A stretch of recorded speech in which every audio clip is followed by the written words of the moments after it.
Voici la première d'une petite série de vidéos qui va vous montrer comment gérer les assets CSS et JavaScript avec Laravel. Nous allons commencer par SAS, qui est en fait un surensemble des CSS qui apporte un confort de programmation qui est plus élevé. Je ne vais pas dans cette vidéo faire le tour complet des fonctionnalités de SAS. Le site saslang.com est très bien fait et vous permettra de découvrir chacune des fonctionnalités. Je vais me contenter d'en aborder les éléments principaux. Le tout premier sur lequel il faut être bien au clair, c'est que le SAS est un langage qui est pré-processé, c'est-à-dire que les fichiers SCSS, c'est la convention d'appeler les fichiers SCSS, les fichiers contenant du SAS. Ces fichiers ne peuvent pas être référencés dans les fichiers HTML car le navigateur, lui, ne connaît pas la syntaxe SAS. Donc, il ne connaît que le CSS et il faut donc transformer notre SCSS en CSS avant son utilisation. Nous verrons un peu plus loin comment le faire grâce à PHP Storm. Les trois éléments que je vais vous présenter ici, des fonctionnalités intéressantes de SAS, sont tout d'abord les variables.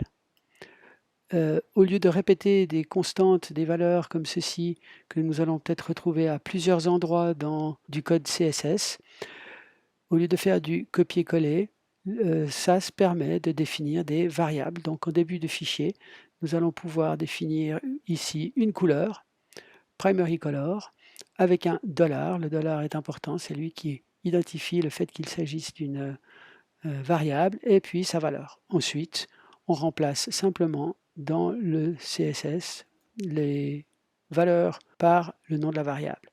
On voit ici qu'après pré-processing de ce fichier-là, ce que l'on obtient, qui est ceci. Ici, pas d'avantage dans ce petit exemple. Lorsque les fichiers commencent à grandir, ça devient plus évident. Le deuxième point d'intérêt est le nesting. Là aussi, une manière d'écrire le CSS qui va être plus compact et plus lisible. Il s'agit ici, lorsque l'on a des styles que l'on veut appliquer à des balises à l'intérieur d'autres balises, eh bien, les sélecteurs, ici on les reconnaîtra en CSS, tel CSS classique, une balise UL à l'intérieur d'une balise nav, une balise ELI à l'intérieur d'une balise nav, une balise A à l'intérieur d'une balise nav. En ces styles-là, en SAS, nous pouvons l'écrire, nous pouvons mettre en évidence ici ce nav avec une accolade et à l'intérieur et en indentant les diverses balises. Encore une fois, l'exemple ici n'est peut-être pas très impressionnant parce qu'on ne voit pas d'énormes différences, mais à nouveau, lorsque les fichiers vont commencer à grandir, la syntaxe proposée par SAS permet de mieux structurer son code et mieux s'y retrouver. Donc le pré-processing va simplement transformer ceci en distribuant le nav et recréer cela. Deuxième aspect important, l'héritage. L'héritage va permettre d'éviter de répéter certaines parties communes à des styles et de le faire avec des objets logiciels, de définir une classe. Alors ici, il ne s'agit pas d'une classe normale, elle a été ici préfixée par le pourcent. Ce n'est pas une obligation, c'est juste une convention. On a défini ici une classe qui ne va pas vraiment être utilisée, elle sera étendue par la suite, raison pour laquelle on a choisi un pourcent ici plutôt qu'un point.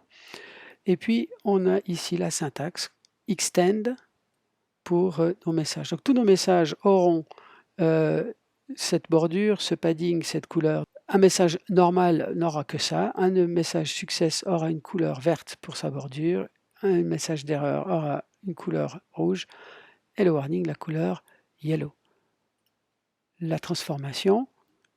Le code peut avoir l'air ici plus compact, effectivement.